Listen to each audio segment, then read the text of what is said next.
ভগবান শ্রী রামকৃষ্ণদেব ঈশ্বরকে দয়াময় কেন বলছেন না?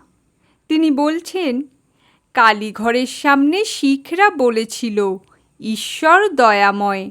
আমি বললাম, দয়া কাদের উপর? শিখরা বললে, কেন মহারাজ, আমাদের উপর? আমি বললাম, আমরা সকলে তাঁর ছেলে, ছেলের উপর আবার দয়া কি? তিনি ছেলেদের দেখছেন, তা তিনি দেখবেন না তো বামুন পাড়ার লোকে এসে দেখবে? আচ্ছা, যারা দয়াময় বলে তারা এটি ভাবে না যে আমরা কি পরের ছেলে? তবে কি দয়াময় বলবে না? যতক্ষণ সাধনার অবস্থা ততক্ষণ বলবে। তাকে লাভ হলে তবে ঠিক আপনার বাপ কি আপনার মা বলে বোধ হয়।